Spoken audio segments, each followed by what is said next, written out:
Hello and welcome back to Foxii Fighters. Today we have week 2 of our round robin phase and another 20 action-packed fights for you all to enjoy. And of course, just like last week, I am joined by Black Hat and Mr. Redman. Unfortunately, John is unable to make it this week, but he was kind enough to send a figurine of himself to the studio, so he's here in spirit. Our schedule for the day is as follows, with the very first fight of the night, Silly Goose and Burnout being a shot for 2 0-1 bots to redeem themselves.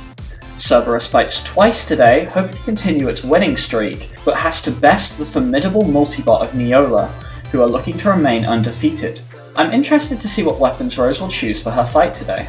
Last week we saw Neola perform incredibly well with the Flame and Drum Spinner combo. Yet the horizontal flipper and lifter configurations are yet to be seen, and I'm quite excited to see them. Every configuration, as you can see, adds to a different kind of strategy, every kind of flavour. It's such an impressive design, Neola, really, because it's almost taking the idea of the Swiss Army bot and just segmenting it outwards into separate machines. So far, it seems to be working out incredibly well. Rose seems to know what they're doing, the drivers of the cluster bot seem to know what they're doing, and I'm very much excited to see what kind of configuration they will pull out for us next. So moving on to our next fight, let's take a look at Game Over versus Terabyte. Game Over is 0-2 at the moment, while Terabyte is 1-0. We saw last week that Game Over had a bit of vulnerability with horizontal spinners taking some damage from counterpoint.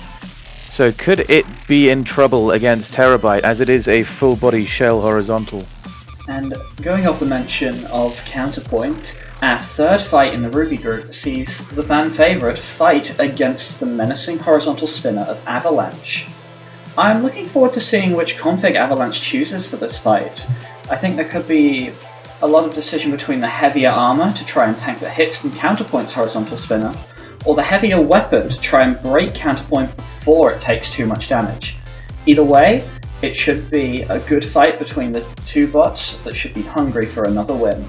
Now let's take a moment to talk about one of our more devastating and durable horizontal spinners in the competition, Avalanche, made by our resident Singapore competitor Crimson. They have built such an impressive machine so far, with a massive range that their weapon has, being able to attack from the front and the back with 3 different configurations if they so chose.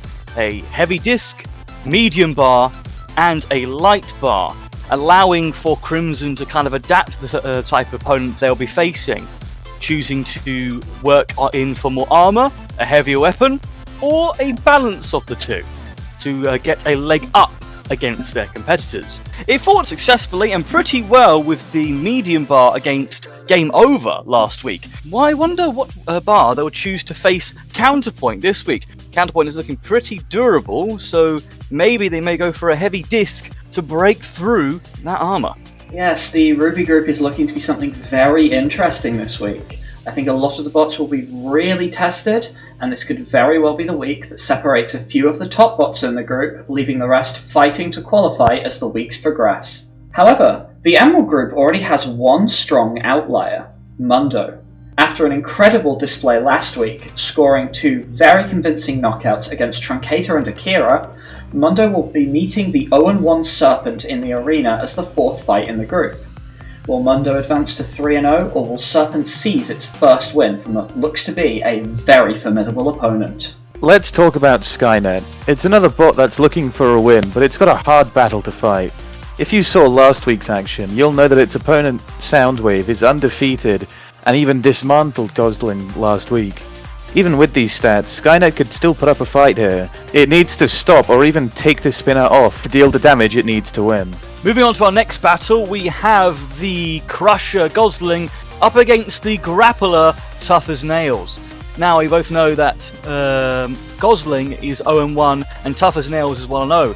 and this is going to be a particularly exciting control bot battle. Tough as Nails is a very broad and very wide grabbing machine, as we saw in the last fight against Skynet, and despite it having a lack in damaging ability, it utilised the hazards pretty well in the previous match, and it's probably going to do the exact same thing here in the next match. And most of all, can Gosling avoid the raised platform in the arena in this one, since we saw them go out last time in a quite comical fashion? Gosling will be fighting twice today, with its second match being against Skynet. As both bots will have fought once at this point already, it is difficult to imagine they'll be at the top of their game, especially if Soundwave puts on another destructive fight like we saw from it last week. With neither of Gosling or Skynet really getting a chance to show off what their weapons are able to do, this fight might be a good chance for them to tone in their machines, and we'll have a very good match between the two of them. I'm personally looking forward to it. Another exciting match coming up in the cards today, Truncator versus Akira. Truncator being equal on a 1-1 record, with Akira being 0-1. Both robots last week, of course, lost to the Axe Flipper combo of Mundo. Both robots are hoping to really extend their winning record. Akira being quite unlucky last week by being pinned up against the wall there. Garlic is very much hoping to avoid that exact same encounter in this match against Truncator. It seems that ZDR may have something up its sleeve, as we have seen it utilise quote-unquote Killdozer configuration to hold up against the deadly horizontal spinners of this competition. How will Truncator's config hold up against the powerful blade of Akira? I do think that the Killdozer is a very interesting idea, but my main concern with it is that ZDR has had to take off a lot of other parts to make weight for that extra armour. So I think that one good hit from Akira in the right place may cripple Truncator, or even knock it out for good. I think that while this armour is a good choice, it may prove to have left Truncator with no other options than just taking the hits. Well, there's plenty of action to be had there, and I can guarantee we'll see even more with the Sapphire group. We've got some heavy hitters in action, like the undefeated Abyss, but for Jokester to climb up those ranks and challenge, we'll need to see that weapon working in battle. However, the first fight in the Sapphire group this week will be Stardust and Electromotivation. These bots are both coming off strong wins in their first fight against Jokester and Howler respectively, and this match will be a classic spinner versus flipper matchup, and should be a very good test for both bots. I do think that these two are in the top half of the group, and this match could be a deciding factor for later weeks. So as we've seen in this competition, there are a wide number of weapons that robots can use to defeat their opponents. One of the most interesting of these is the flipper. Flippers are typically a panel or arm that is designed to get underneath the opposing robot and then toss them high into the air. This can damage them when they come crashing down to the ground, throw robots onto the shelf or even out of the arena, or can be used to toss over non-invertible robots and immobilize them. As seen with the flippers in this event, there are a large number of ways to power them, with each having pros and cons. Electric flippers, like Demon Spirit and Neola, have the lowest power out of all of the flipper types, but the massive advantage of having an unlimited number of flips. Gas flippers, such as Serpent and Burnout, have considerably more power than the electric counterparts, but only have as many flips as the gas bottle can allow, which is typically around 30. And lastly, Stardust, our lone hydraulic flipper, with insane amounts of power but a crippling 8-second recharge time between flips. The builders behind these robots must decide very carefully which flipper type they want to use, as the drawbacks to each type can cost them fights. I personally chose a gas-powered flipper for Ullman Flinger because it's got a good amount of flipping power and the recharge time isn't too bad, which means you can get more flips in. So moving on to two robots without flippers, we've got Jokester and Howler. Both bots are 0-1 and need a first win to climb the ladder, but have little momentum coming after their heavy losses. Jokester especially needs a better performance, as it took the only out of the arena KO in week 1. Howler really needs to find a good chance to get a bite in this match, as that's what cost it against Electromotivation last week. Fight 3 sees the two bots that showed potential last week, but ended up losing every fight they were in. The 0-2 Leviathan will be fighting the 0-1 Huo Wang. While Leviathan may have had a very powerful spinner, I've been told that after last week, some of the energy from the bot ended up damaging the shuffler system, and Hoppin and a few other builders are spending a lot of time trying to repair it. Meanwhile, Huo Wang is in full working order, but should still not underestimate that Keyblade atop Leviathan, as once it gets to full speed, it is terrifying. In contrast to the last fight, Fight 4 has two undefeated robots. Abyss an AJ Allmenflinger. Abyss is a 2-0 robot that has shown its fangs in this match so far, proving to be a very deadly and dangerous grappler, often pinning robots up against the wall and leaving them for dead in their matches. A very good control robot that is also surprisingly versatile, with the configuration it pulled out against Leviathan in its last match. Meanwhile, though, AJ is 1-0, also coming off from a similar victory against Leviathan, flipping it up against a wall and immobilizing it, getting one of the quickest knockouts of the week. And our final fight in the Sapphire group will be between the two egg beaters, Jokester and Electromotivation. As different as they are, the spinning weapon is similar in concept, and it'll be very interesting to see which of these two designs comes out on top. Will it be Electromotivation's more simplistic approach, or Jokester's high-tech punching mechanism that gives it the edge?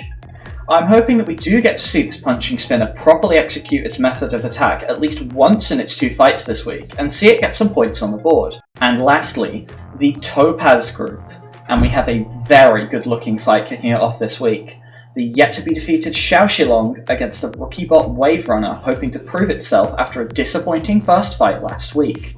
With both bots having very different performances last week, Xiaoxilong is looking to keep its destructive win streak alive, and Wave Runner is hoping to establish itself as a true competitor after last week's disappointing loss by besting the Sharktooth Spinner once and for all. And fight number 2 sees Baratuda face off against Demon Spirit.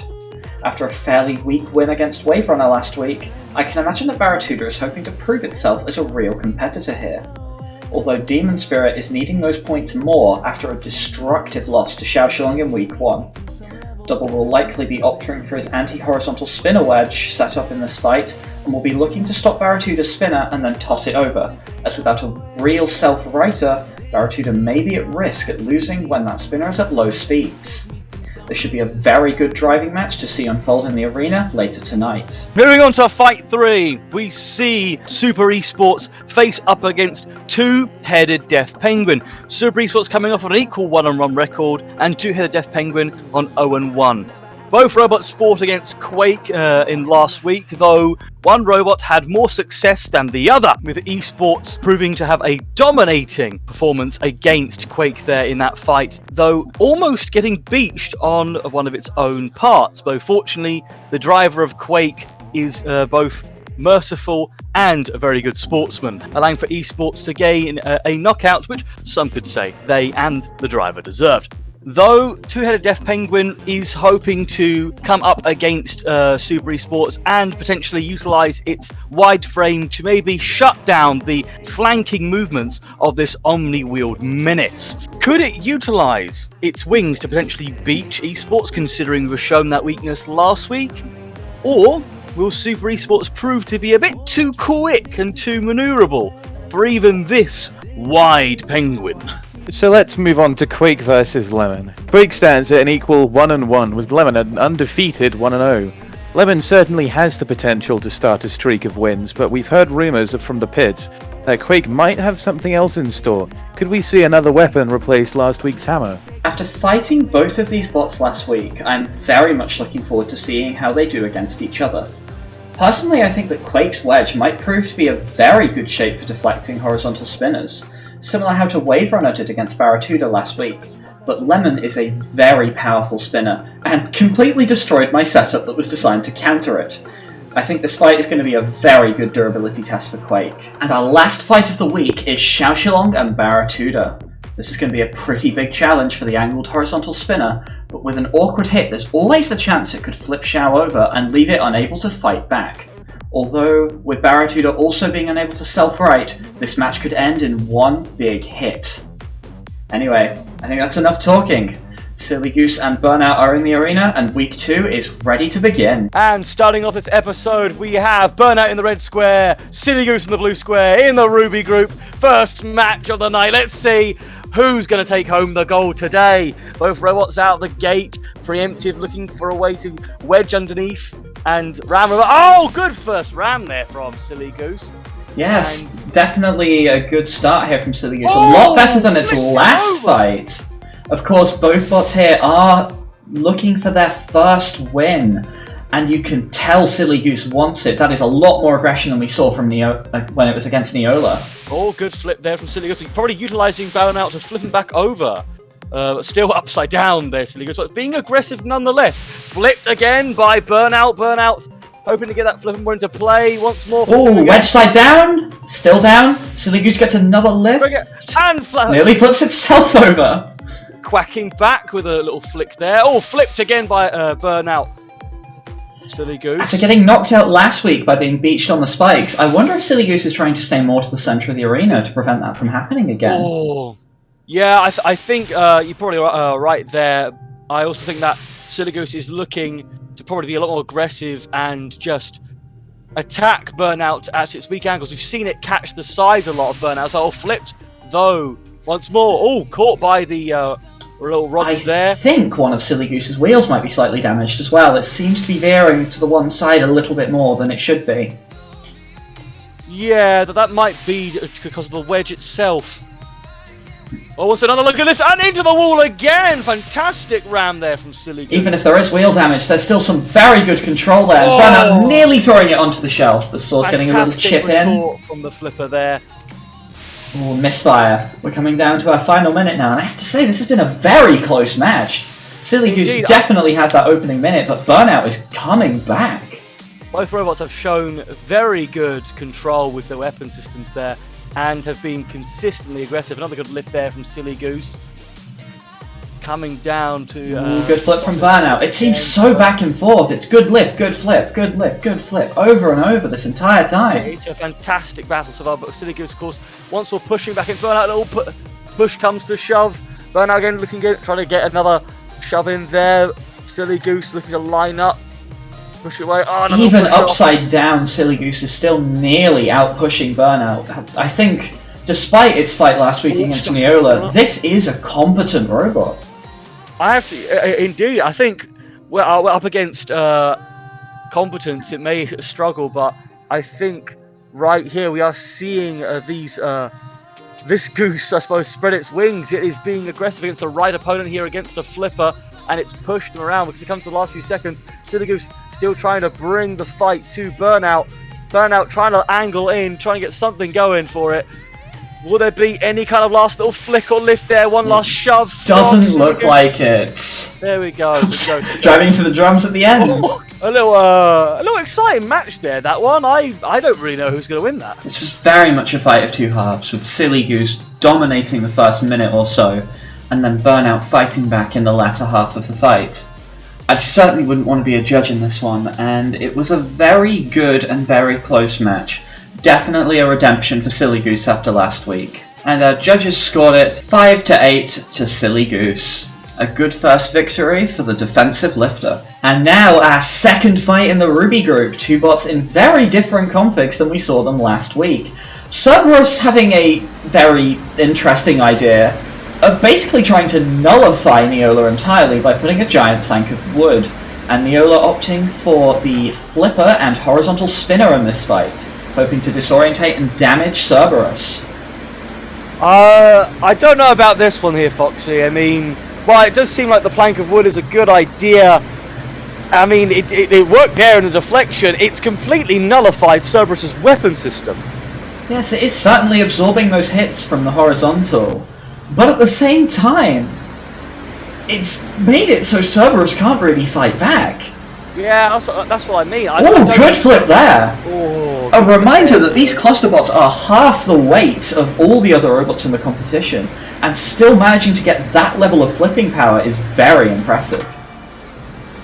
Oh, a good shot there on the back there with Neola against the back pieces. I think Neola is looking to try to ignore that flank, really, and hit the more, I suppose, softer and more vulnerable bits of Cerberus. Cerberus is doing its best to line up, try and find some kind of angle. I mean, it can slightly wedge of the exposed, wedge at the bottom there, as we've seen. A very good tactic here from the horizontal. It appears to be driving backwards until that spinner is fully up to speed, and then switching around and using it to get a hit. Yeah, I can't help but notice, but it seems like the spinner is ignoring that plank right now. It's coming at it, well, like, back first, which would be entirely detrimental to Cerberus. Ooh, slight team attack there. The flipper just overshot that drive a little bit. Pushed Oh, good flip again! Pounding them. I think Rose has worked out that if she doesn't damage that wood, there is absolutely nothing that Cerberus can do to her. Yeah, as I've mentioned, that spinner is coming at them back first. They are not looking to attack or bring out their weapon until they see something they can properly strike. Like that wheel pod right there. And I think that's probably going to affect the control of the robot quite a bit. I don't know how Nikki is feeling right now, but I imagine they are not happy with this strategy. And Cerberus tossed onto the shelf. Oh, got down quicker than it did against Burnout. He's obviously worked on that during the week off. You've got to imagine that Nikki is seeing this as a complete complete config mistake here. And it appears right now that the flipper's a little bit tangled. Oh, it frees itself with a mighty flip there. More pieces coming off of Cerberus there. Oh, the wood's falling out the jaw! Oh, he's going to finally do something! Oh, the Crusher finally comes into play! But does bugger all as it gets to the final end of the match. Oh my word! And no time left for that chance for Cerberus to do anything. What a poor decision here by Nikki. How can you bundle that so badly? Oh my word.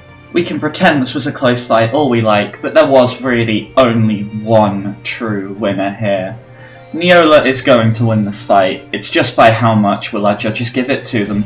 And the answer to that is 11-2. A disappointing second showing from Cerberus here. We're hoping it can redeem itself later tonight. Beginning fight 3 of the Ruby group, we've got in the red square Counterpoint and the blue square Avalanche. Avalanche utilising a middleweight bar, and Counterpoint countering with more, I suppose, armour at its sides. Both Counterpoint. Very tentative start here. I'm confused at what that was. Spin. Oh, and part of the lift is already gone. That undercutter on Avalanche chipping away straight away at this heavily armoured front of Counterpoint. Though, yeah, it's going to have a lot more, I suppose, chance breaking through the sides. Oh no, not the front, not the sides. The sides are more heavily armoured. But there's those new grey pieces of armour around the wheels of Counterpoint, which were not present in its fights last week. And as we saw, those big wheels were a vulnerability, as both Terabyte and Game Over knocked one of them off in its fights. Though I don't know how effective it will be against Avalanche. Oh my word! The drum's getting a flip! That was insane! What was that? I think we mentioned this last week, but for something without any form of ledge at all, Avalanche is incredibly good at pushing. I think it has something to do with the bar, really. The bar can be very good at pushing these around, and the way that the robot is designed, it's almost like a catcher. I mentioned it in the pre-show, but going into this fight, I was very interested in the config choice that Avalanche would make, considering it could opt for more armour to defend against that spinner, or a lighter armour setup to get a heavier weapon to damage Counterpoint more and more. And it seems to have gone right in the middle of the two, which honestly might be the best bet here. Yeah, I do. I have to agree. I think right now Avalanche has an ideal weapon to take on Counterpoint, considering those massive wheels can be vulnerable to the more undercutter bar design of Avalanche. But Counterpoint is doing quite well at deflecting the bar and keeping up the attack. I mean, wherever you go when you attack Counterpoint, you're always going to be hitting something and finding difficulty in, I suppose, striking. The most ideal point, I have to say, really, that Avalanche could strike on Counterpoint is the back, where it may be able to take out both the spinner and potentially those wheels, but it has to go through the spinner to do so. Ooh, nice lift from the one part of that lifter that's remaining. I'm surprised Avalanche didn't do more. Well, he's moving him towards the side of the... Oh! You can see that piece in Avalanche as well, the middle bottom bar is definitely quite damaged, and I love that grab there! That is a beautiful grab. We are going to need to see a clear separation, but these two are very oh, no, they're free, we're good. Okay, that's where we're going to have to pause the fight for separation there. Oh, another good lift there, and we can see here, of course, now that Avalanche may have its spinner much higher now, and that's... Oh, the Counterpoint in trouble onto the shelf! Oh, can he get off? Oh, pinball off! Lovely! Oh, what a tactic! Use of the weapon there. An entire side of driver for Avalanche is gone! What an incredible hit. A fantastic strike there from Counterpoint as we edge near towards the end there. We're seeing a count out on Avalanche, does not appear mobile enough. The fight has ended. Avalanche was ruled immobile by our judges, but with Counterpoint driving into that weapon long after the fight ended, there may be a point deduction about to happen here. And this was a very good fight for the middle of the Ruby group. Avalanche and Counterpoint both coming out of the gate strong, with Avalanche getting some very early hits in, but Counterpoint's front armor deflecting them very well. That late lift and clamp in the fight, and that kill shot on the drive pod of Avalanche is definitely what won Counterpoint the fight, although our judges have ruled that last attack as a late hit, and will be deducting 2 points from Counterpoint, leaving the score 9-3. And now for our fourth fight in the Ruby group, we have the undefeated Terabyte taking on Game Over, the rookie bot still looking for its first win.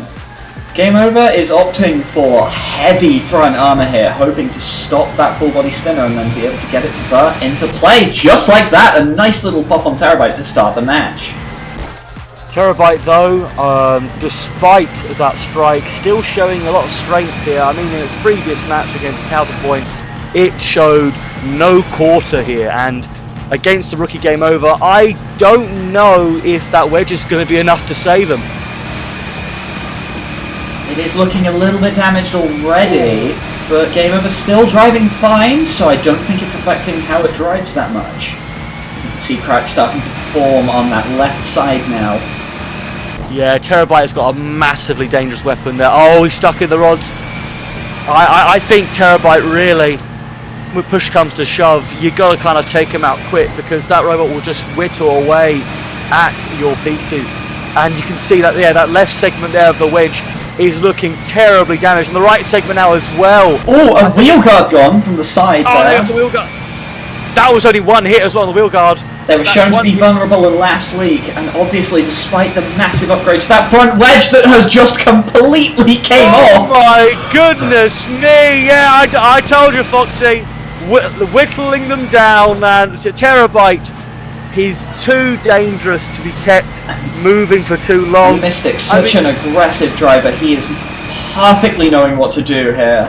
Oh, he seems at home driving such a powerful spinner like he was designed here. And you can tell that a lot of the weight of the robot in Game Over has been put into the wedges. It's just now pinging around everywhere. It's so easy. Oh, was that the other wheel guard? Yes, it was. Oh my word! It's just easy right now for the floor flipper destabilizing it even more. Manipulate this. Oh, that's one of the front wheels gone. Oh my word! I mean, he's still got weapons, so he can still try and damage, but every hit, I think, is just going to be deflecting away and losing control. We saw total destruction against Counterpoint last week from Terabyte, and I think we're seeing it again here. This shell looks unstoppable. Little by little, piece by piece, it's going to be coming apart. But can the rookie potentially land an upset? Can it last till the final minute as it pings around again? Poor control there, but I don't think... there's another wheel. Oh my word! It's reduced to 2 wheels. And pinballing again. That spinner's still working, so full credit to Game Over. I don't want to say it's a durable machine, but there isn't much there. Oh! I don't think there's going to be much movement there. Oh, strike. The count might be starting, but I think Mystic's aggression is actually hurting it here. I think Mystic wants to go in for the kill. We can smell blood. Oh, he's just out the arena with 2 seconds left! Goodness me! And a win by knockout in the final seconds. I wasn't expecting to see a Shell get an Uta in this week, or at all, but here we are. It just seemed that Terabyte was too much for Game Over to handle. Even though it started strong, that defensive wedge just eventually got chipped away and broke off, and then Terabyte fully dominated the fight. As much as Mystic's over-aggression nearly hurt him at the end there, he got the Ota in the last few seconds, giving him 11 points and making Game Over drop to 0-3. Fight 5 of the Ruby group. We've got in the red square Cerberus and in the blue square Silly Goose. Cerberus, notably this time, being without its plank of wood. Let's see how it worked. A fantastic opening shot there from Silly Goose, shoving him into the wall there. Silly Goose definitely getting a good start there, and Cerberus stuck on the rods, but at least actually able to use its weaponry this time. Silly Goose just drove itself on and then back off of the shelf. I'm not sure what happened there. I don't think that's the wisest move we've seen from it. What a hectic machine as it's tries to turn around. Oh, reversing into Cerberus there. That was not a good idea as it took out a piece of the weapon's arm. That's going to probably cost it, but it still seems to be functional. In terms of power, got to have weakened that lifter a little bit. One of those support arms is gone completely. Cerberus just getting the perfect hit there to break it off. Oh, I say it weakened it, but it's now been thrown up into the drums. Oh my word! Oh, is he stuck? Good lift. The wheels are rotating down. And Cerberus getting a very nice crush and biting through one of the wheel axles and getting the wheel entirely off. That was a brutal shot there on the wheel there. As it seems, whenever Silly Goose gets a strike, Cerberus comes back with at full force. It's definitely like a slap to a punch here. Silly Goose does not appear to be able to do that much to Cerberus without having a large repercussion. It lost part of its lifter, it's lost a wheel. Yeah, it's still trying to do something, it's still trying to angle in, try and get something going there, trying to avoid that jaw. Oh, but it finds the jaw again. It's now lost an eye. It comes in. Oh my word. Oh, and the lifter has come completely off, but it's stuck in the drums. Cerberus backs off, I think. And Cerberus is utilising the drums as a means to utilise the saws as well. We are seeing a counter on the Goose. It doesn't appear to be able to break free from the drums. Oh, no, it's free, but it's lost half of its armour. I don't think that's what Goose wanted. And then a perfect bite from Cerberus to continue this through. Under the hammer, under the saws, and the jaw biting through. Three weapons in one. Torn to shreds here, this poor Goose. Started out strong in the beginning, but now not so much. Oh my word. Such a different showing than what we saw against Burnout earlier. This group. See, I imagine if it didn't use its config, this is probably what we would have seen from Cerberus in the Ola's match, but there we are. And poor old Silly Goose, this is not the kind of robot. Oh, and there's all the exposed internals. Oh, and the saw's getting right into them. Oh dear, is Silly Goose gonna last the full 3 minutes if it can? The hammer took off another wheel! Piece by piece, oh dearie me! All the internals just jostled loose by our arena hammers. And Silly Goose left under the hammer to end the fight. But we're gonna need to see movement from it, otherwise this will be classed as a knockout. And it doesn't appear Silly Goose can move. I think too much damage happened to those exposed internals, and Cerberus wins the fight by knockout. And here I was hoping that the Goose would last till the end. Although I do think we need to give the Goose credit for an incredibly strong start in that fight. It's just a couple of early driving errors, lost part of that lifter, and of course the incredible bite Cerberus got here that ripped off one of those front wheels. And Silly Goose was just not the same. Control was clearly a problem as it lost that lifter to the drums, and then Cerberus just paraded it around the arena and left it getting pulverized over and over again by our hammer. Both bots here picking up one very good win this week, and that concludes our Ruby group.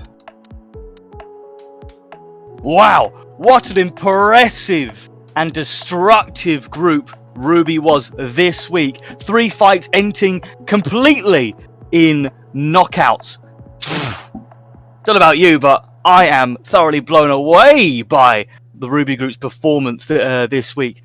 Especially looking towards Terabyte here from Mystic. It's looking to be a lethal and, well, dismantling robot in its matches so far, and I would hazard a guess that we're probably going to be seeing a lot more of this surgical and brutal destruction in its fights to come. I think that it may be the front runner really when it comes to the Ruby group. It may even finish first. But some robots may take advantage of Mystic and his hyper-aggressiveness with Terabyte. One of the things we've also seen this week is that Silly Goose has appeared to be on a redemption arc after picking up its first win here, especially so against a battle-tested competitor like Burnout. Seems like a bit of a fairy tale story beginning, but could we really see a swing of momentum and luck in Goose's favour? However, despite a very strong win against Burnout, Cerberus took advantage of Silly Goose in its fight, and now stands on a very respectable 21 points, which would have almost certainly been higher if it wasn't for Nikki's incredibly questionable config choice about Neola. That plank of wood simply prevented Cerberus from having any chance of fighting back against the clusterbot. It felt like a high-risk, high-reward scenario, but it simply did not pay off. As for Neola, they are sitting pretty at the top of the group with 22 points and an undefeated record. Rose has been making very good choices with the weapon she sends into the arena thus far, and it feels like her and her co-driver are being incredibly calculated while fighting. They may be half the weight of their opponents, but they also appear to be twice the threat. Another threatening-looking contender in this group is Avalanche. It may have a strong weapon on its side, but so far we've seen questions on whether or not it's reaching the potential it needs to. We saw an exciting match here, but the stronger robot ended up being Counterpoint, which even with the comparatively smaller blade, picked up a convincing win and is proving that it's not to be underestimated. It's been an unfortunate turnout for Burnout so far in Foxii Fighters, losing out on 2 judge decisions. The former being against Cerberus being quite the controversial, and the latter against Silly Goose being quite a close match. Though, because he's lost 2, that doesn't mean he's out of the competition yet. It's not only a pretty strong flipper itself, but I imagine Banan may have some future tricks up its sleeve to potentially level the playing field. He may just need the right robots to get a good win. But for now, let us continue with the Emerald Group. And now, our first fight in the Emerald Group, we have Skynet opting for its Dustpan against Soundwave. Will this difference in the front armor affect Skynet's ability to wedge underneath and push around Soundwave? I definitely think it's going to need to get that giant horizontal spinner stopped before being able to deal any real damage, just like that, but missing the strike with the spinner. Soundwave getting a few good flicks there. Of course, the flipper having a bit of an effect there. That's quite impressive. Soundwave doing a bit of a dance for us. And Skynet taking advantage, pushing it into the wall there. Oh, I'm getting one of the forks off. Oh, good shot. That will definitely help getting underneath. The spinner stopped, and Skynet getting a lovely hit on that top part there. It's taken out one of those ablative side parts, but no real damage has been dealt. I was hoping to see it kind of potentially lift it up, maybe utilise that arm to kind of tip over Soundwave there. Soundwave kind of got that awkward enough design. Soundwave taking out one of our wall spikes. Jazz will be billed soon. Unfortunate there, but...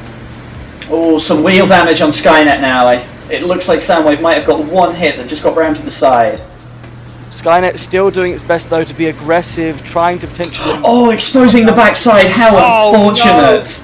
No. Driving error from Crystal, and I think that might have cost them the fight. Skynet looks to be in a lot of pain now, and there goes one of the wheels. Oh no, and Soundwave I think can smell blood in the water. It is... I don't think it needs to. Skynet's being counted out. It is immobile. That other wheel cannot get any sort of mobility.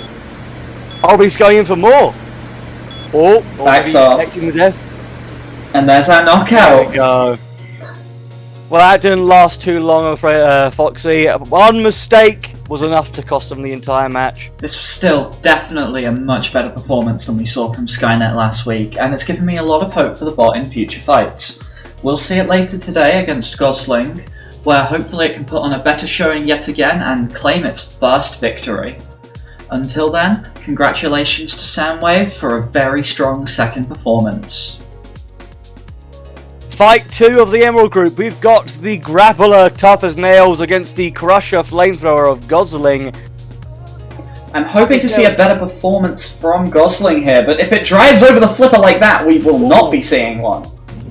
Good little lift there. Of course, Tough as Nails utilising the flipper to get Gosling in an awkward position.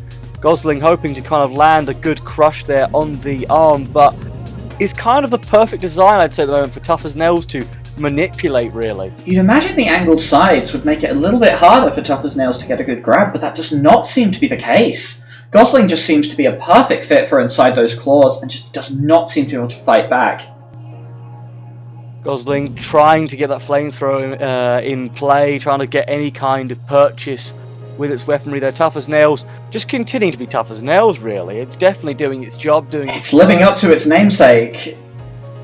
Just moving stuff around. I think right now it just needs to use... Gosling, I think, has got a slight crush on the corner of one of those claws. Oh, I think, yeah, it has, but it's still being pushed around and manipulated a fair bit by Tough as Nails. I want to see, below Tough as Nails, I'd say, I think it needs to utilise the hammer, those hazards a bit more. Oh, has the flamethrower damaged one of the wheels? Tough as Nails seem to be slightly crab walking there. I don't know if it's the wheels, but it might be that right claw there. Oh, that is a phenomenal grab from Gosling, but it is a shame. Tough as Nails. Are both bots stuck? We are seeing a double count out here. Gosling is stuck on the drums. Tough as Nails is down, but doesn't seem mobile. And that is a double knockout. This fight will go to our judges.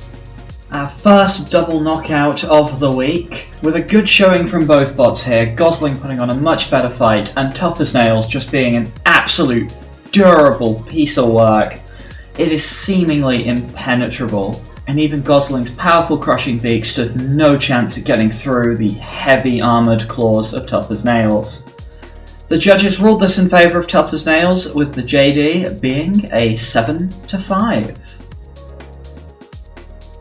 And next up, for the Emerald Group, we have Akira and Truncator. This will be the debut of Truncator's Killdozer config. That heavy armour is designed to basically make all spinners completely useless. Let's see if it can do its job. So far, I think it's definitely been successful, but it's not had to use the wedge all that much, I'd say. It's been good enough for us manipulating and pushing Akira around. Oh, and a good ram there, flicking Akira up. It's chucking itself over at the same time, and Akira seems to be heavily leading with the wedge here. Yeah, I think Akira likes to utilise that wedge a fair bit to kind of have sort of like a wedge spinner combo. Kind of maybe potentially utilise the wedge at first to get the robot into the... Ooh, good little flick there from Truncator, and another against the wall. Truncator, it can be absolutely lethal, I think, because that lifter just combos and just flicks you multiple times, especially when it gets you at least once. It's the same thing that some verts do. They get a very small pop first and then a much bigger one second. Well, in essence, this is kind of a vert, but just without the damage aspect. Yes, in some aspects it is. But that beautiful ring of fire still spinning. Truncator is stuck, but the flip of fires and frees it. Oh, very thankful there. That could have been a very awkward way of being knocked out. Oh, a lovely push there from Akira, right across the arena and into our wall spikes. Yeah, and you can see that strategy. But a great fight back, and Akira is now on the shelf. Can it get off the shelf? No, it drives back over almost effortlessly. Yeah. But yeah, you can see earlier from Akira's strategy to utilise that wedge there to get underneath Truncator, put it against the wall, and then swing around with that spinner. It's an ideal, and I think and there's the combo that we were talking about, and Akira... Oh my word! Exactly how the week 1 fight ended against Mundo. Akira once again stuck against the wall. Garlic has got to be so annoyed at losing the exact same way twice. But that's it. Knocked out, Truncator the victor. Fantastic. You've gotta feel bad for Garlic here. I know, he's doing his best in the RRC circuit, but this has not been his competition so far. Congratulations, ZD, though. You've got to almost think if you're Garlic at this point. You've had 2 losses in very similar ways. Is something wrong with Akira, or am I just getting unlucky?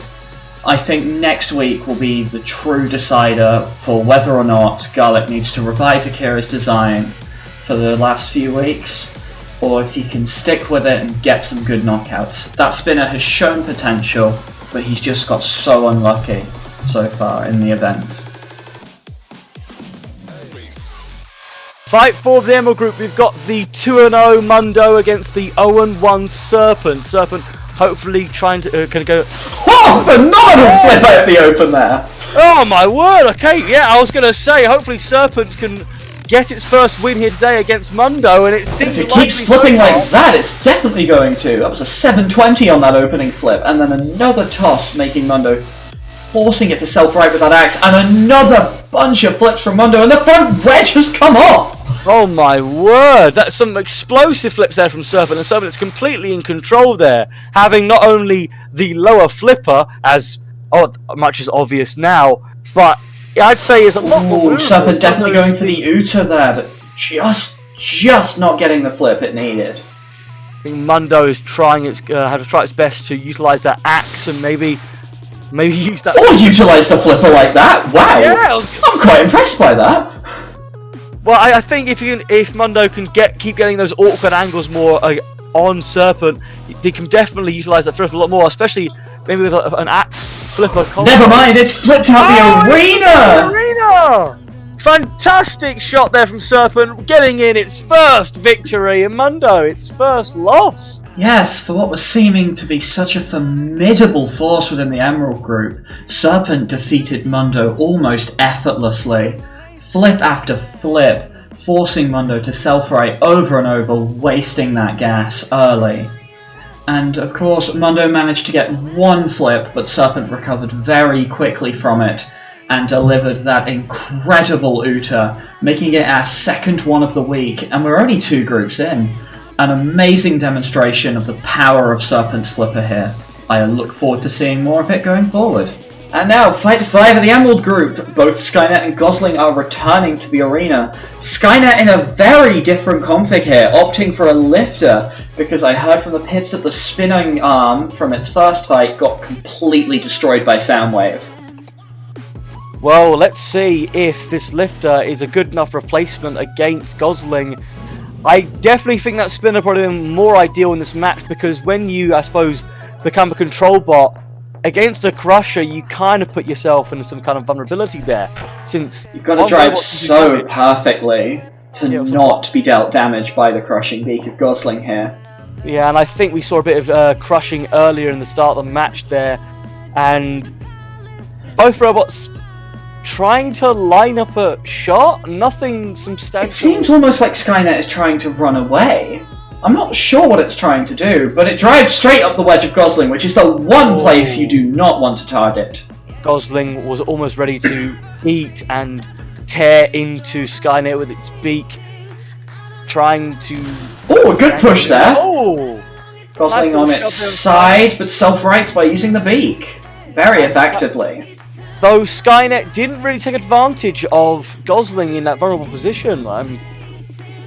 I'm reminded once more of that first match where Skynet didn't really take many opportunities that it should have in that match. I don't know if it's going to do the same thing here. It just feels like Skynet is driving too passively almost.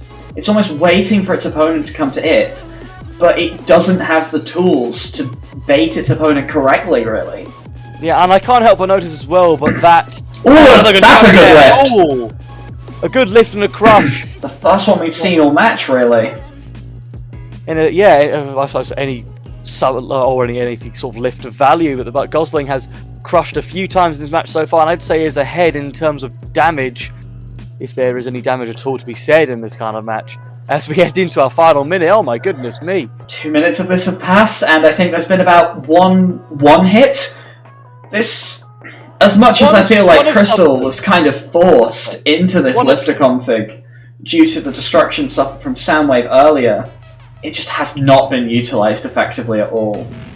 I can't help but also think that the drive has been somewhat affected here, since the fork...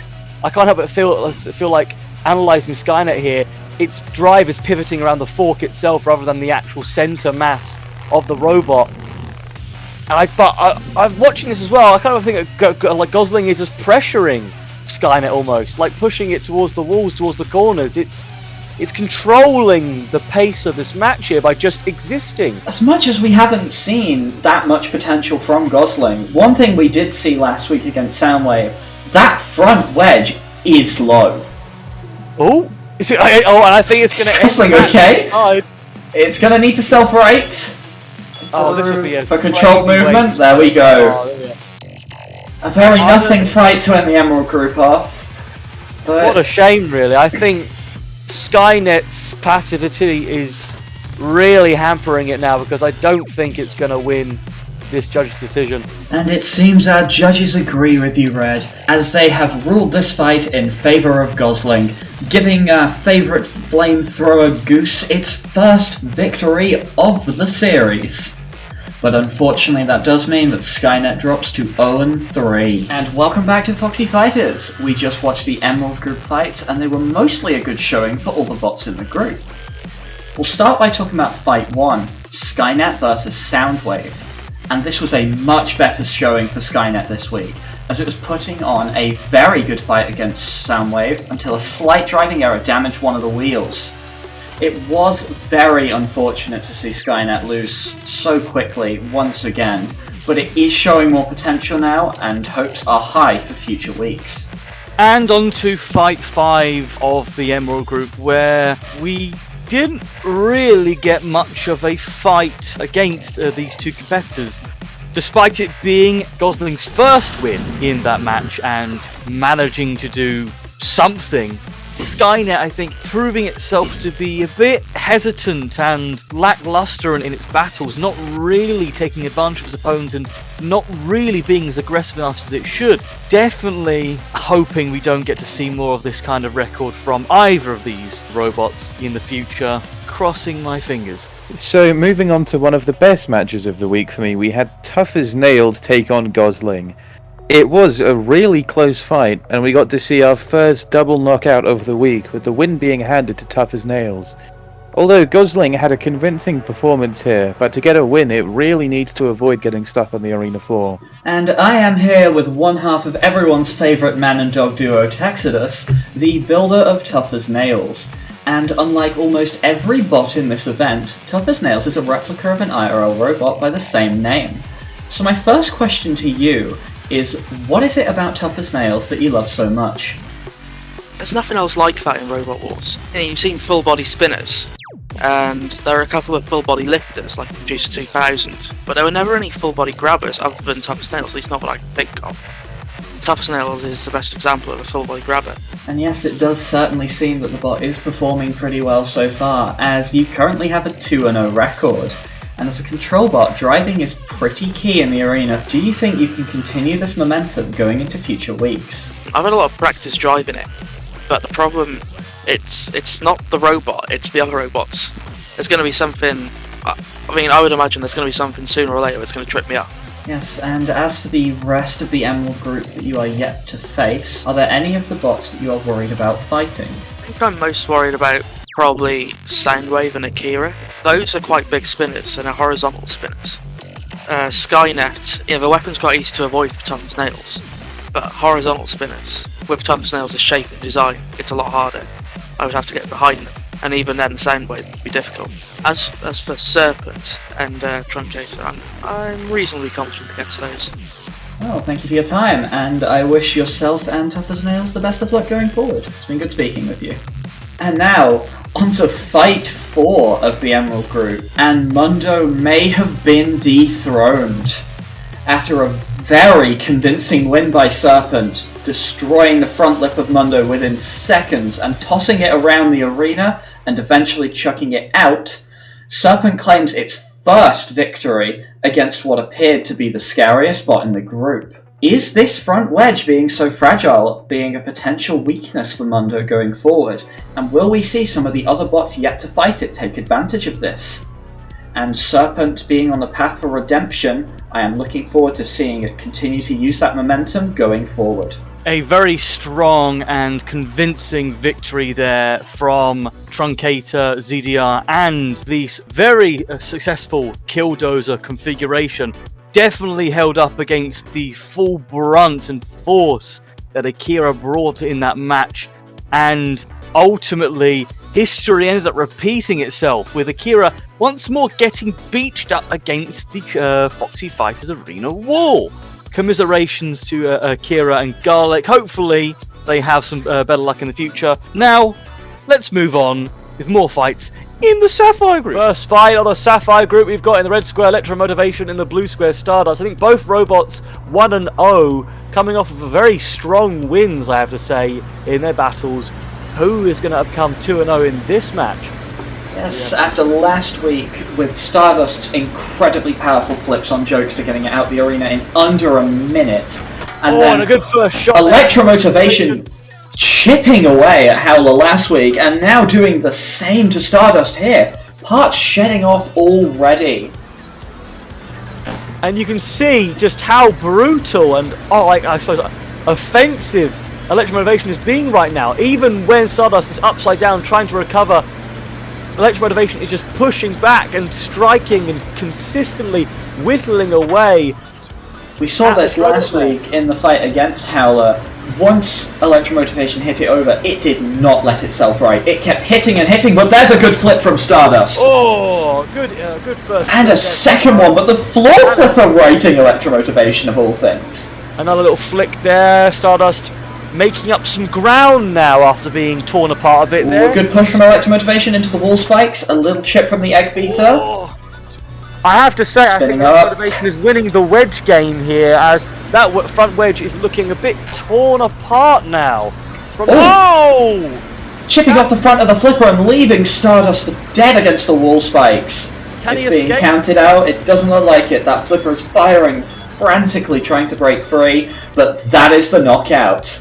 Yeah, I think as soon as that front wedge is knocked over, I think it kind of got stuck against it. It's not got much else to go. Fantastic win there from Botbuster and Electromotivation. Botbuster did a phenomenal job continuing his momentum from last week, basically not giving Stardust an inch. Stardust did manage 1 and 2 flips in that fight, but it was nowhere near the performance we saw from it last week. Electromotivation was simply too much for it to handle. A very strong second win from Botbuster here. And Sapphire Group's second fight sees two bots yet to get a win, facing off in the arena, hoping to get there first. Howler in the red square and Jokester in the blue square.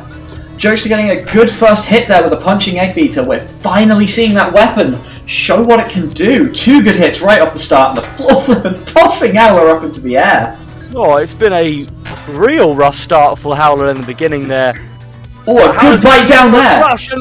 And, nice bite there, ripping into Jokester and tearing off the top pieces there, and moving back in again, looking for a crush. Oh, but Jokester escapes, nipping machine that. I saw some smoke when the two of them were in the corner, but I can't tell who it came from. Yeah, I'm not quite sure either, but both robots now once more, of course, are looking for a way, for a means to strike. And that's a good strike right there. Oh, from both of them, Howler biting down onto that egg beater. I think it's trying to destroy the punching part and rip it off entirely. It's definitely holding on. It's definitely not wanting to let go of there. And getting another meaty... Has it bit through? It's bit fully through and lifts Jokester up into the air. How incredible! Fantastic lift, and I think it's... the drops punched out those front 2 teeth. Jokester will be looking to take effect of that, and Howler will be struggling to get a good bite now. I think Howler's still going to try and do something, though, with that crusher. It can still move, it can still move its head, it can still... Can it still move? Oh, I think he might be stuck on... something, we're seeing a count out. Will Jokester have mercy? Yes, it will. The count has been stopped. Oh, and there goes the entirety of the head. We saw that in last week's fight against Electromotivation, and we're seeing it again here. Showing mercy by showing no mercy there, ripping into Howler here. I think Howler, while it is a beautiful machine, it can be brittle against a spinner. Oh, hang on. Has something happened to Jokester? It's driven onto some of the debris from Howler, and has just beached itself. And Howler is just waiting the count out. Oh my word, Howler is going to survive by utilising its own organs. Oh my word, what a cheeky win there from Howler. And an unfortunate loss from Jokester, dropping to 0-2. Despite the unfortunate loss, we did see some potential from that punching egg beater in this fight. It did a lot of damage to Howler. It's just unfortunate that a couple of slight driving errors just cost Jokester the match here. Howler, however, getting a phenomenal grab, going straight through the punching mechanism on that egg beater and lifting Jokester high into the air. And you might say it didn't deserve that win, but it drove expertly for the majority of this fight. 11 points to Howler after it beaches Jokester in the final minute of the fight, and only 3 go to Jokester.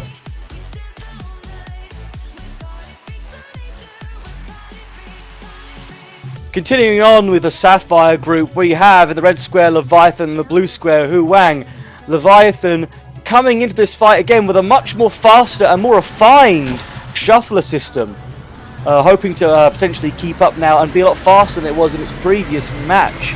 And Hu Wang notably utilising a anti-horizontal wedge, probably hoping to get more deflects and soak up. Like that one! That was an incredible deflect there! A good blow there from Hu Wang.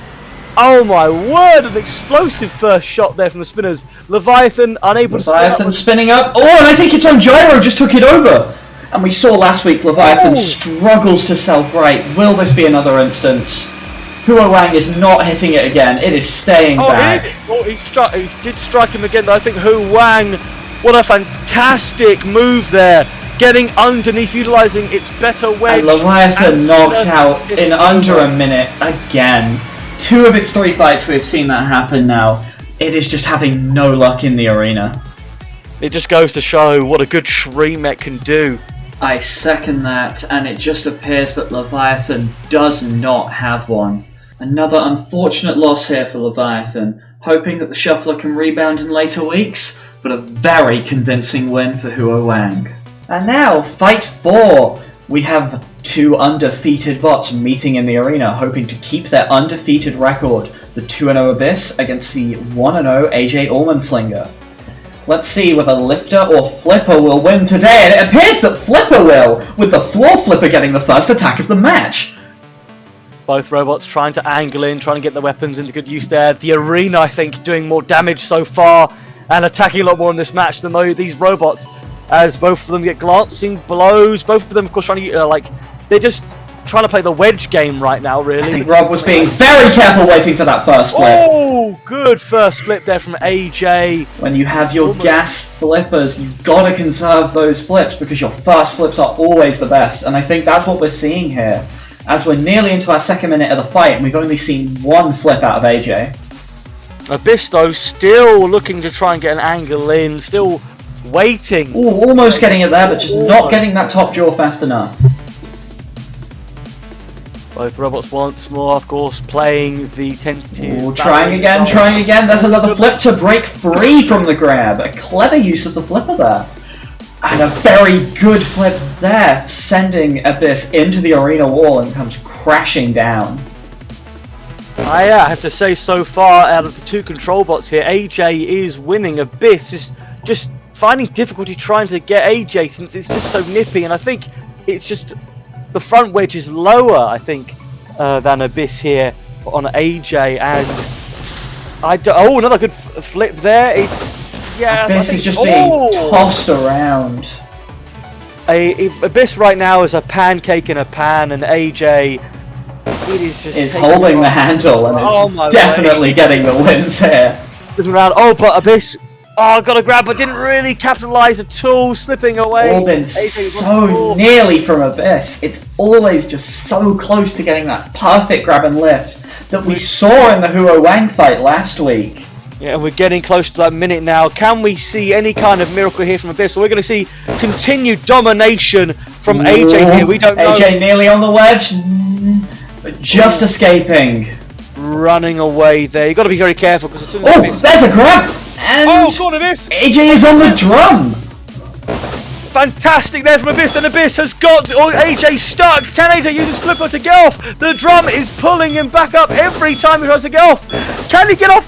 It seems so likely, but the drum is pulling him back. I think the arena wants AJ knocked out.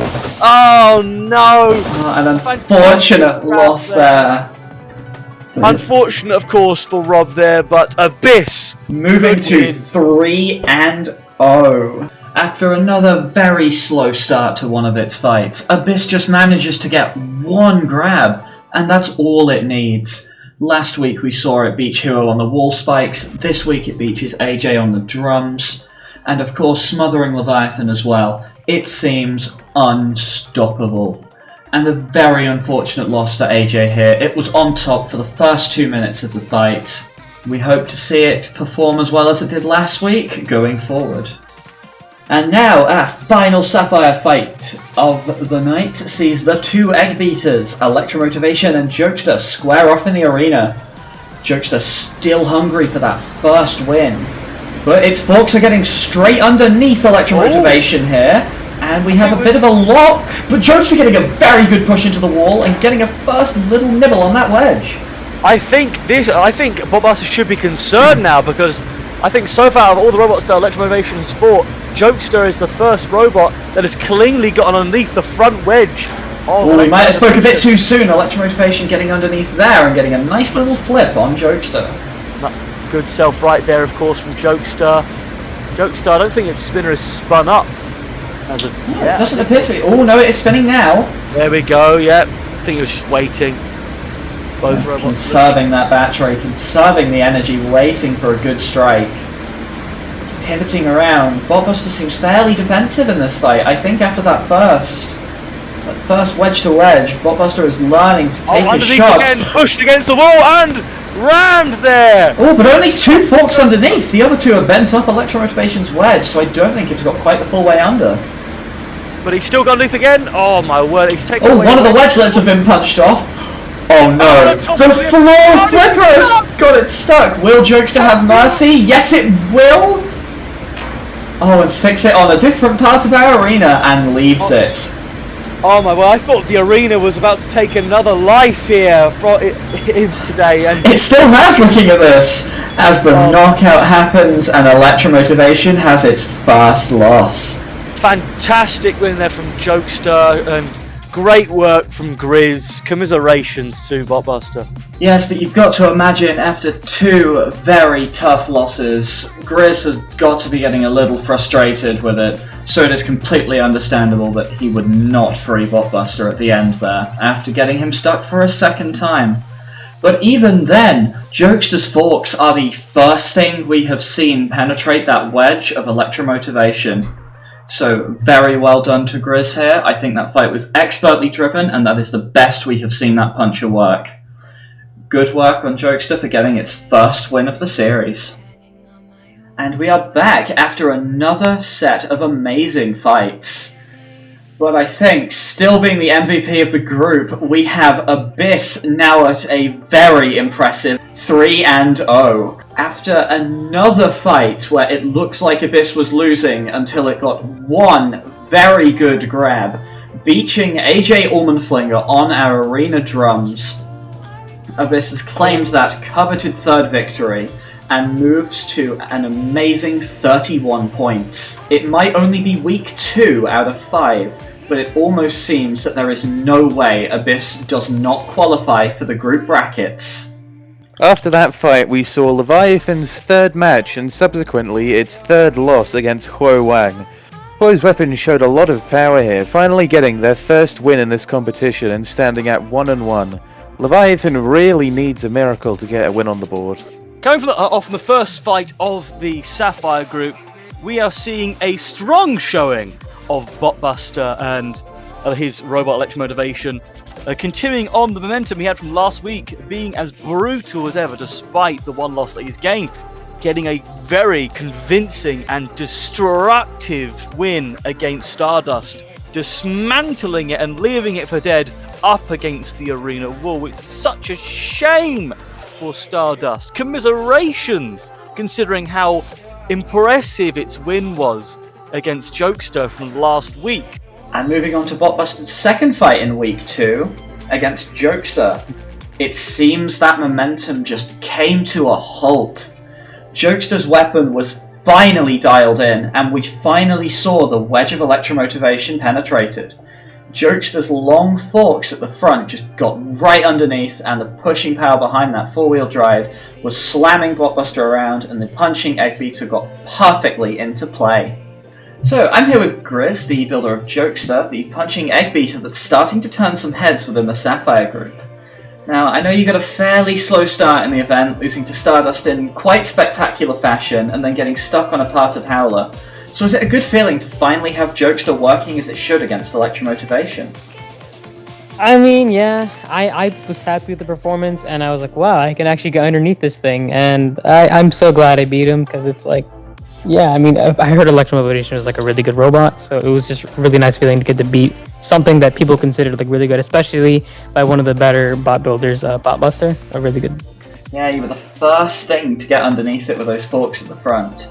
And focusing more in on Jokester's design, I remember in the pilot, Redmond compared it to the Batmobile, which I thought was quite ironic considering the name Jokester.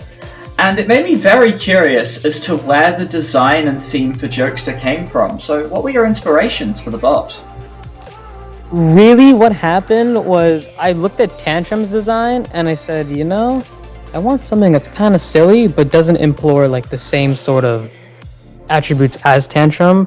So I'm gonna make it like a pretty fun theme, and I'm gonna add a bunch of flashy colors, but I'm not going to make it like too much like Tantrum, and that's why the spinner, instead of being angled downwards like Tantrum's puncher, is more straight. And I also took some inspiration from Black Dragon with the egg beater and the forks on the front.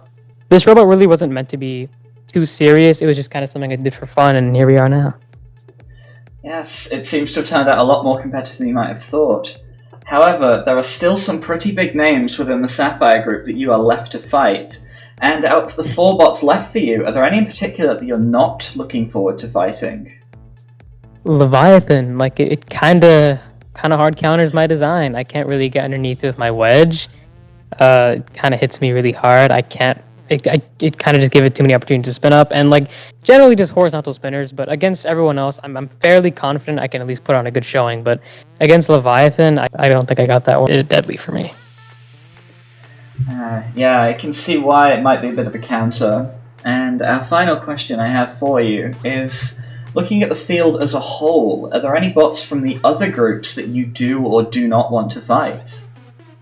I would say one robot I really do want to fight would be Lemon, because I feel like it'd be just a pretty explosive fight, and like I'm all for really good fights. And Skynet probably, because like it's pretty low to the ground, and I feel like it could probably compete with my ground clearance, and it's really going to just be like a driving match. Also something like Hu Wang, which is a really good one. It's a nice vertical spinner, pretty low to the ground. I'm fairly confident I can get underneath, but it's probably sure to be a good fight. And as for robots I don't really want to fight, horizontal spinners in general aren't really my strength. I kind of tend to lose to horizontal spinners that hit really hard, and a lot of these are exactly like that. Unless they're ones like Barracuda, which like I can get behind and then get underneath my wedge. So I'm not too concerned about that. Not to say that's a guaranteed win for me. Obviously, it's still going to be pretty difficult, but you know, just things like that. Horizontal spinners really aren't my strong suit. And another one I don't really want to fight is Xiao Qilong. That thing is a reach spinner, meaning my forks aren't really going to help against it. I have to kind of just go head to head and pray, and that's not really what I want to do. I want to strategically drive around it and try to get underneath it. But if it's just going to hit me, then I can't really do anything about that. Well, that's been very insightful, so thank you for your time. I look forward to seeing Jokes to compete in the future weeks, and I wish you the best of luck going forward. Thank you. Our last fight of the night was Jokester taking on Howler. Good to see Howler getting some success, but even in victory it lost its head. But as I said before the fight, we really need Jokester's weapon to start showing itself and getting some wins under its belt. Well, I'm being told that the arena is ready for a fight. Let's see how the Topaz group shapes out, kicking off with Xiao Qilong battling Wave Runner. Now our first fight of the Topaz group. The legendary Xiao Qilong against the rookie Wave Runner. Wave Runner, having an unfortunate start last week against Barracuda, is looking to prove itself now. Xiao Qilong getting up to speed. Wave Runner aiming to try and get underneath Xiao Qilong. Ideally probably not on the front since those forks are quite low, but... Ooh, gyro affecting Xiao quite bad there, as you see it. When it turns, it seems to be lifting up quite a bit. Wave Runner could be taking advantage of that to get underneath. Yeah, that is not ideal when you're facing against a control bot, especially when you are tipping about. But the floor flipper Runner. firing there and tossing Wave Runner over. Oh, Wave Runner underneath those forks at the front of Xiao. An attempt to the lift, but just mistimes it and takes a shot as payment. Nice little strike there. Wave Runner. Oh, a phenomenal lift there. Xiao is on the shelf. The shelf. Can it get off? Wood's trying. It flips itself over with that powerful spinner. Gets spun up and pops over sidewards. A very nice dismount there. Fantastic work there. Wave Runner mistiming a lift and going under the arena hammer. Xiaoxilong getting a few strikes in there. Wave Runner maybe trying to look again, still stuck on the front there. Oh, but he's got behind. And there it is. There's the flip. Can Xiao self-right? It does not have a self-righter apart from that weapon, but it doesn't look like the weapon has the power to spin up. A counter starting. We might be seeing Xiao's first ever defeat. I don't think that Xiaoxilong has the power yet. I think that Wave Runner has found the Achilles heel, and Xiaoxilong crawling, going nowhere. It is there's fast. the biggest upset of the competition so far. Wave Runner getting its first win over such a legend there. You've got to imagine Sky's got to be very happy with that one. And commiserations to Prime, of course. Such a phenomenal bot being knocked out there. But has that potentially exposed a very, very bad weakness in Xiaoxilong's design? A very good win for Wave Runner there, scoring a very nice 12 points. And an unfortunate loss for Xiao, leaving it with only 2 points. Second fight of Topaz group, we've got Demon Spirit in the red square, the lifter against the horizontal kind of angled spinner of Baratuda. Both robots, I think, despite Baratuda's win, has kind of yet to show any kind of excitement, prove itself almost. Oh, we're seeing it here, chopping that wedge down to size. Oh yeah, but Demon Spirit tanking those hits, continuing to move on and hopefully try and angle in. I mean, in its previous match, it definitely had struggles trying to angle in and deal something significant to, I believe, Xiao. There's a very good flip there. Oh, good flip there! Oh, and that's it! The spinner is stopped from Baratuda and it cannot self-right without it. We just saw the same thing happen to Xiao in the last fight against Wave Runner. And now we're seeing it here again. I don't... Well, yeah, that's all it takes, really. One shot there and you're done. One flip and Baratuda is out. An unfortunate loss there. A couple of strong hits to begin with, but then the fight just turned on its head when Demon Spirit got that one good flip that just destabilized that angled horizontal spinner, stopping it dead on the floor, and double took that victory. A much needed win for him. I hope to see Demon Spirit keep doing well in future weeks. Up next, we have Two-Headed Death Penguin against Super Esports. And Super Esports having another different front config for this fight. In the Quake fight, we saw 4 longer forks, and this week we're seeing 4 shorter ones. A very clean dodge at the start there, utilising that mechanism drive very effectively. And getting underneath Two-Headed Death Penguin there. And completely obliterating one of the wings! The wings! Oh dear, those wings, I mean, they're very good at kind of making the robot much more broader and difficult to get around, but they are clearly made of... They're both gone! Ripped apart there! Oh, dearie me! Two-Headed just falling apart. This is horrible to watch almost. And right now, Two-Headed Death Penguin, I think it's quite back heavy right now. I don't think it's going to be able to wedge properly. It can try and utilise those axes, but it's probably going to be striking the drums it's once more on top. I don't think it can go, I don't think those axes swing low enough to strike anything on Super Esports. One wheel gone, pinned against the wall. Super Esports trying to pivot and gets the other wheel. Oh this fight over in just over a minute. An incredible showing here from the quad drum spinner. As well. Grinded to pieces there. Death Penguin clearly was outmatched from the beginning. Oh, there's nothing left as the count comes down to 0. Just an axe and nothing else. Super Esports carrying a small part there as a trophy for its win. A dominating win here from Super Esports, and Two-Headed Death Penguin just unable to even land a single shot. It was almost as if those axes just couldn't swing low enough to get underneath. The 2 orange wedge lips on Two-Headed Death Penguin's pontoons were chipped off early, and after that it had no hope to wedge underneath. 1 wheel gone, 2 wheel gone, and a second win for Super Esports in dominating fashion. The penultimate battle of the Topaz group, in the red square Lemon, in the blue square Quake. Both of these robots have been very strong competitors in the Topaz group so far. Let's see what Quake has in store for us as they've brought out the almost like a sword here. It's Lemon! Lemon deflecting off that wedge and pinballing in a similar way that it did against Super Esports last week. Well, up to speed though, getting a nice big blow there, but Quake of course tanking it in the face there. Lemon pinballing more, spinning down a little bit, very tactical in the floor flipper, absolutely throwing Quake nearly out of the arena. I think the arena kind of saved Lemon there from any kind of particularly bad hit there from Quake, as Quake, I think, has yet to land a good... Oh, a phenomenal deflect there. Lemon going right up into the air. This is a surprisingly close fight so far. I have to say, so far, Lemon has been showing some decent aggression. Nearly deflected out of the arena. But using that Shring Neck to flip back over and roll over there. Quake hoping to try and get that... just in camera shot, but both bots flying with two opposite sides of the arena here. I have to say, Quake is doing a phenomenal job at tanking Lemon's blows, as Lemon is a beast of a machine with its spinner there. Ooh, the spinner stopping for a moment there. I'm not sure if that was intentional or not. It didn't look it.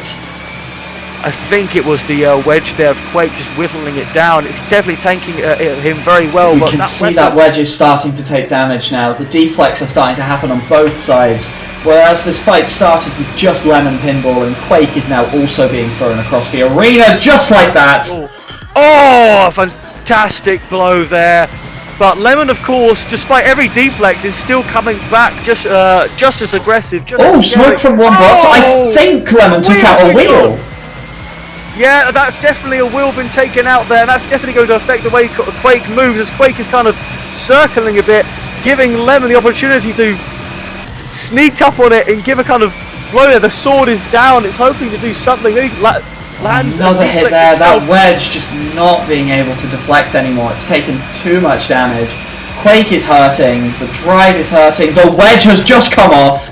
Oh my word, Lemon, I think just like Terabyte, if you are not careful, it will whittle you down, and so far the robot just seems to have been whittled down there. And I can't help but notice, but he's not spinning as fast now. I think maybe all these hits have damaged Lemon at the same time, but I think it damaged Quake more. The other front wheel is gone, Lemon takes one more hit, and Quake is being counted out. I think Lemon was just being quite tentative there. It knew that it won, it knew it didn't have to do that much as it spins down. And there is a knockout, and Lemon moves to 2-0. A brutal win there by Lemon, but commiserations to Quake there. Did very well to last as long as it did. It certainly did. At the start of this match, it was deflecting hits incredibly well, sending Lemon flying across the arena. It just unfortunately could not get that sword into play quick enough before the damage on that front wedge started to rack up and up and up, and eventually the wedge came off. Lemon moves to 2-0, being the last bot in the Topaz group to remain undefeated. And now, our final fight for the night, we have Xiaoxilong against Baratuda. Both of these bots lost earlier in the group, so they're hoping for a little bit of redemption here. Baratuda getting up to speed very quickly, Xiao also up to speed. This first hit could be a big one. Can't help but notice here at Xiao as well, utilising much more of a reach-based configuration for its wedge there. Probably relying a lot more on the vert to do its lifting rather than any kind of wedge lift. Yes, it looks as if it's trying to prepare to throw Baratuda over. After all, in the Demon Spirit fight, we did see that the bot is unable to self-right, and very nearly doing it off that first big impact. No, Xiaoxilong faces that exact same risk, so it could be a battle to decide who goes over first. The two bots definitely pivoting a bit to face each other off. Neither bot seems to want to go weapon to weapon, but it seems to be all they can really do to hinder the other. Ooh, a little shot on the side pontoon there from Baratuda. This might just be a fight on whose weapon is just more durable in the end. Oh, and I think that's just been answered.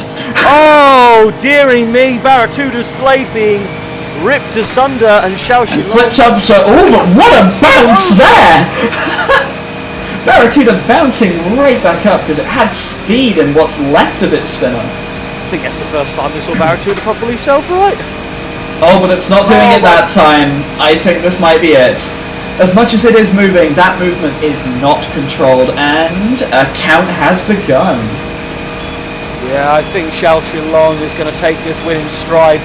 A redemption for its earlier loss against Wave there. I'm thoroughly happy that Xiao Shilong won that battle, finally coming out in full form as the pseudo-champion of this tournament. I think Baratuda had the right idea with trying to go weapon on weapon with Xiao, but unfortunately its angled spinner just was not durable enough to stand up to the power of Xiao's vertical spinner.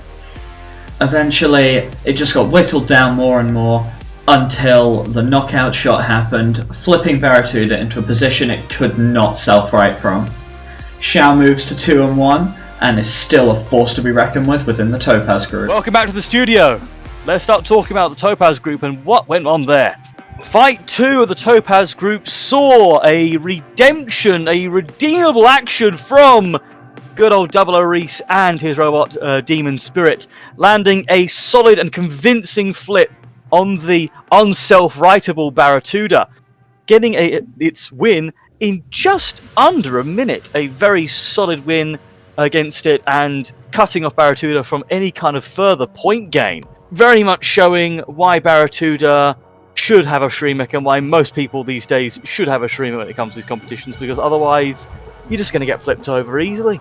Yes, and that showed to be true again in Baratuda's second fight, Fight 5 of the Topaz group, against Xiao Shilong, where after a few minutes of weapon-to-weapon hits, Xiao and Baratuda exchanged one last hit that broke Baratuda's weapon and flipped it over at the same time, rendering the bot immobile the same way in 2 weeks. Despite the fact that this has been a running trend through the last 2 of Baratuda's fights now, I do think that Baratuda needs to be incredibly careful going forward, as there are a lot of bots still in the groups that are able to flip it over and end a fight fast.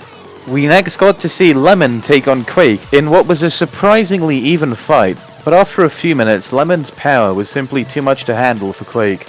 A KO win for Lemon is exactly what was needed, and he stays on top as the only undefeated bot in the Topaz group. Moving on to Fight 3 of the Topaz group, where we saw complete destruction there from Super Esports against Two-Headed Death Penguin, dismantling the robot completely and leaving it without pretty much anything recognisable if you were to compare the before and after photos. A very strong showing with the debut of the short fork configuration from Foxii there and Super Esports. Hopefully get to see more of that in the future being utilised against similar robots, if not any other machines. Commiserations, of course, to Penguin. Clearly, this was a mismatch for this machine. And now, the last fight we have to talk about. Oh my god, I do not think anyone was expecting this result. Fight 1 of the group saw Wave Runner and Xiao Shilong meet in the arena, and after last week's performance from Wave Runner, I don't think many of us had much hope for it. But it has clearly turned things around. Defeating Xiao Shilong by knockout within the second minute of the match, Wave Runner has put itself in the group as one to watch. However, this did also help us find some interesting things out about Xiao. The first being that it can escape from the shelf, and the second being, if that weapon stopped and it's flipped over, that bot has no hope of getting back into the fight. Is there a chance that we'll see future bots use this against Xiao going forward? And of course, a very well done to Sky and Wave Runner for putting on an incredible performance here. And that concludes all of our fights for week 2 of our round robin phase. And there are an incredible bunch of fights this week, aside from a couple of outliers. But now, it is time to go over the standings for all the groups. And to start us off, Rob will be talking through the Ruby group. Yeah, so it's been another good week of action, and keeping their lead from last week, Neola started off this week with 11 points, has doubled it, 2-0 at 22 points, very impressive. 1 point behind them is Cerberus, moving up the field from 5th to 2nd, 21 points and a 2-1 record. Third place Terabyte moves up from 4th place with a 2-0 record and 20 points. Counterpoint tying with Terabyte there at 20 points again with a 2-1 record. Silly Goose, a jump from last to 5th, 14 points and a 1-2 record. Game Over actually falls down from 3rd to 6th this week, 13 points and an 0-3 record. Avalanche moves down 1 spot at 10 points and a 1-1 record. And at the bottom we have Burnout, 0-2 with 10 points. And now, the Emerald Group.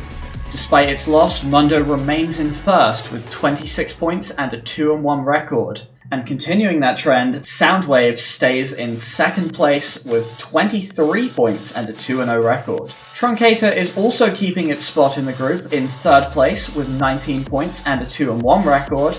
And jumping up 1 spot from 5th to 4th is Serpent, now with 17 points and a 1-1 record. In 5th place, up from 7th, we have Gosling with 16 points and a 1-2 record. And despite being undefeated at 2-0, Tough as Nails has fallen down to 6th place with only 14 points. Skynet just out of qualifying range in 7th with 11 points and an 0-3 record, and unfortunately still in last after a second disappointing loss is Akira on 4 points. Going on to the standings of the Sapphire group, as we can see, Abyss still in the lead there, getting an additional win this week and keeping up that 3-0 record with 31 points. In second place for the Sapphire group, we see a change of hands from AJ Almondflinger for the first week to Electro Motivation, 24 points and a solid looking record so far. In joint third place, we have AJ Almondflinger and Hu Wang, with AJ dropping down from getting its first loss, and Hu Wang rising up with a rank to 16 points, getting with a 1-1 record. In 5th place, despite having the same points as AJ and Hu Wang, coming in with a 1-2 record, it is Jokester. In 6th place, we have Stardust going in at a 1-1 record, losing to Electromotivation this week. In 7th place, also 1-1, but with 13 points, we have Howler lucking through its match against Jokester. And in last place, commiseration, of course, to Hoppin and his Robot Leviathan. Only 5 points and an 0-3 record. And finally, at Topaz Group standings for Week 2, see Super Esports moving up to the top of the group with 25 points and a 2-1 record. Lemon also moves up 1 spot into second place with 23 points and a 2-0 record. In third place, we have Xiaoxilong, also with 23 points, but after the shock upset defeat against Wave Runner, standing at a 2-1 record, putting it just below Lemon. The Demon Spirit sits in 4th, moving up 2 spots from 6th. Double must be feeling a bit more confident about qualifying through the group phases now, with 17 points and a 1-1 record. And just below that is Quake, moving down from 1st, has suffered a very unfortunate loss at the hands of Lemon here, gaining only 3 points this week, leaving it at 17 points and 1-2. Wave Runner moves up from 7th to 6th. Looking to qualify still are Baratuda with a 1-2 record and 12 points, and yet to get a win on the board in 8th place. With 5 points, it is Two-Headed Death Penguin. And that concludes Week 2. And honestly, I think this has told us a lot more about the robots than Week 1 did. Having seen them fight multiple times now, I think we're getting a sense for who the top and the bottom half of each group is. I think the clearest group to see this in is definitely the Sapphire group, where it is very clear that Abyss and Electromotivation are being the two forces to be reckoned with within that group. Yes, I have to agree, Foxy. As much as I'm enjoying Abyss and Electromotivation tearing up their group, I also have to jump in and talk about Ruby Group's, I suppose, leading members in my eyes, that being Neola and Terabyte. Despite, I think, Counterpoint is showing us some pretty good stuff so far, and Cerberus, I suppose, doing something decent. Neola has been showing to us all what it means to be a clusterbot and how powerful a clusterbot can really be when put in the right hands. Yeah, so I just want to take one last look at the Emerald Group, and Mundo certainly is showing its stripes in the lead. But what I really want to talk about are Soundwave and Tough as Nails. Two undefeated bots, but they have a major gap in between their standings.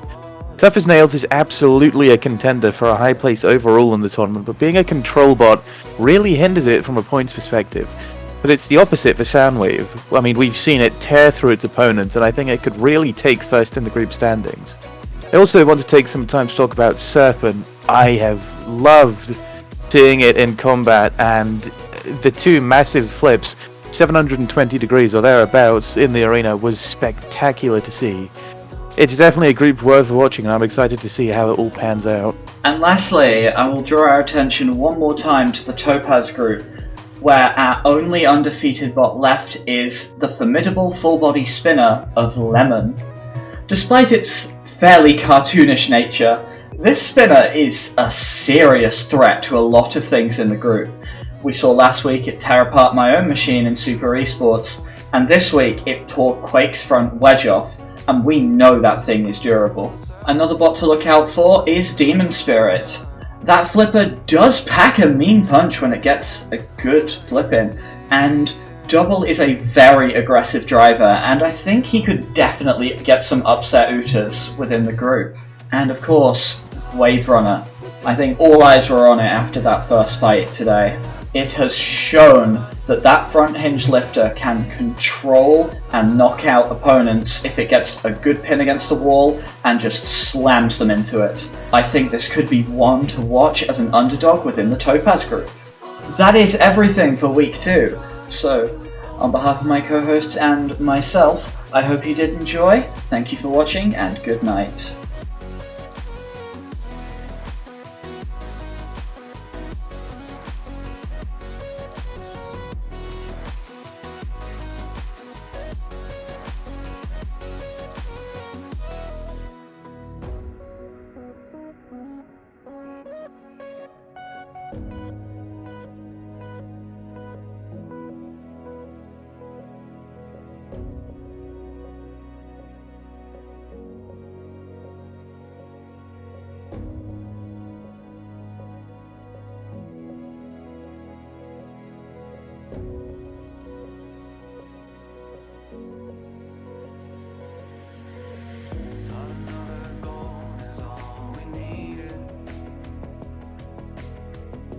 Second chances till we bleed, and when all love had been depleted, we had but no choice to concede.